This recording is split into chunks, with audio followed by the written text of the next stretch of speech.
दारा शिकोह ने मुसलमान भाई, फारसी भाषी, उर्दू भाषियों को ये इलाही उपनिषदों का प्रसाद मिले, इसलिए बहुत सुंदर प्रयत्न किया। इल्लोपनिषद का श्लोक हम लोगों ने कल उच्चारा था।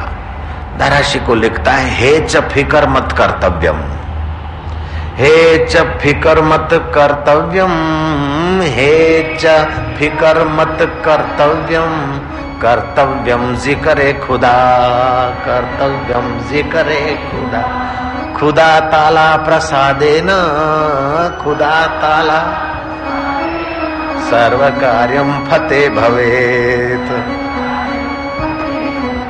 उस खुदा ताला के, उस रब के प्रसाद से तुम्हारा चित्त जब प्रसन्न होगा, शांति पाएगा, राग द्वेष की आंधियों से दूर रहेगा, तो महाराज अपने तो अपने होंगे, लेकिन हम भी हैं तुम्हारे कहने लगेंगे पराए। दिल में अगर दिल भर का सुगंध आ जाए तो।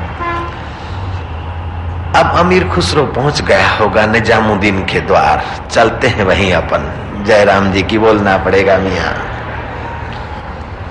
महाराज निजामुद्दीन बैठे थे, फकीर थे, अपनी फकीरी मस्ती में। अमीर खुसरो ने सिजदा किया, एक सुंदर थाल में रेशम के रुमाल से ढककर सौगात पेश की कदमों में। निजामुद्दीन पूछते, क्या लाए हो?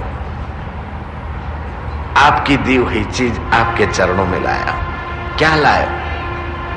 कौन से मेवे मिठाई है? बोले मेवे मिठाइयों से भी ज्यादा ऊंची मीठी चीज है। बोले क्या है?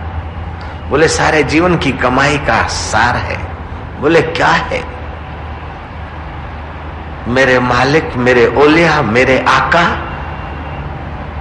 मेरे रब, मैं क्या बोलूं आपको? मेरे लिए तो सारे जीवन की कमाई का सार है। अच्छा खोल तो सही। धीरे से रेशम का रुमाल हटा। निजामुद्दीन चौंके कि अरे ये तो मेरा जूता, थोड़ी देर पहले तो एक गरीब को दिया, तूने क्या छीन लिया उससे बेचारे से?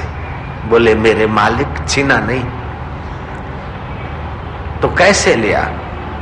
खरीदा। इस बंदे में क्या ताकत कि आपका जूता खरीद सके? मुफ्त में छीना? छीना तो नहीं है, तो खरीदा है, खरीदने की ताकत नहीं तो कैसे लाया?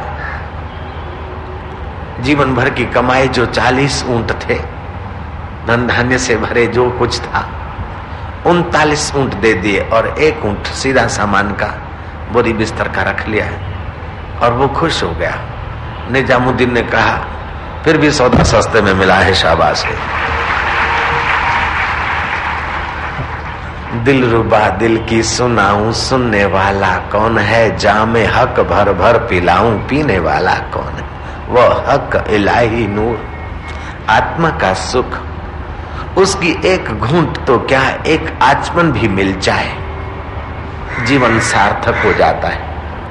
जीवन जीने की कला आ जाती है। जिसको जीवन जीने की कला नहीं है, उस कमबख्त को मरने की भी कला नहीं।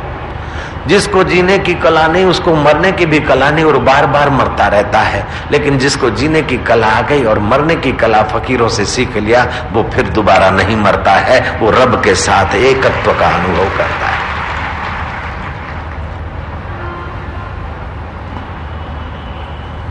जलालुद्दीन रूमी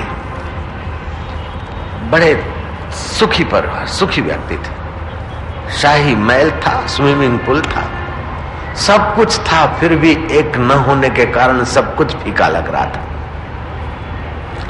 और वह एक है अंतर आत्मा की हक की मस्ती, आत्मा की मधुरता, उसको वो खोज रहा था। समझदार इंसान था।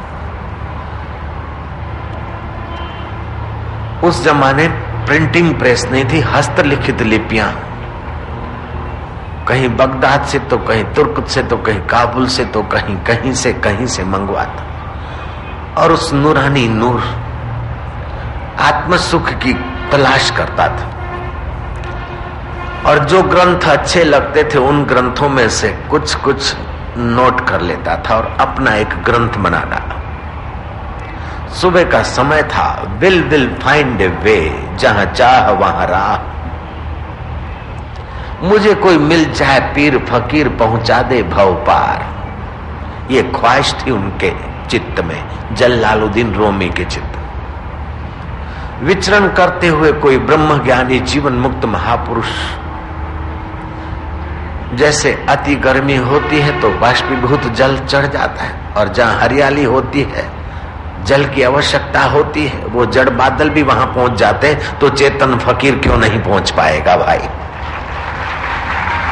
जहां हरियाली होती है, जहां जल की आवश्यकता होती है, वहां जड़ बादल भी पहुंचते हैं, बरसते हैं। तो जहां जलालुद्दीन रूमी जैसा सत्य साधक बैठा हो, तो समस्त बेज फकीर मस्ती मस्ती में घुस गए उसके शाही महल के कंपाउंड में। उस वक्त जलालुद्दीन रूमी लेखन कार्य लिखते लिखते स्याही का खड़िया होता था,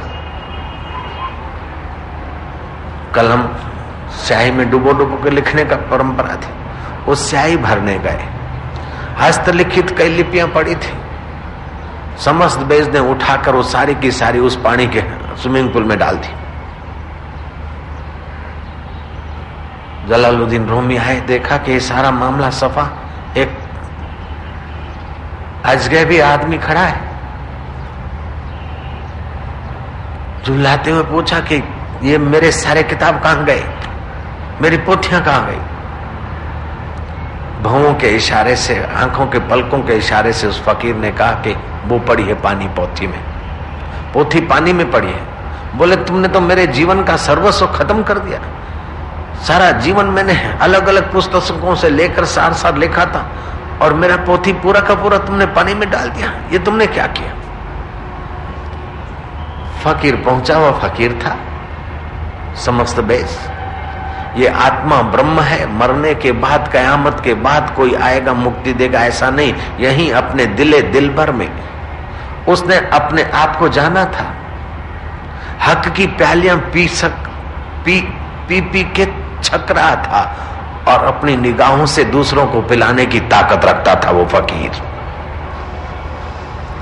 मैंने कल बताया था कि मेरा शिष्य कालू मियां, बोल, मैंने कहा बोल क्या चाहिए। बोले बापूजी मैं आछेड़ा गांव का हूं, आप जानते। मैं कहा बोल क्या चाहिए। बोले कालू मियां ने कहा बापूजी मुझे सरपंच बनना है।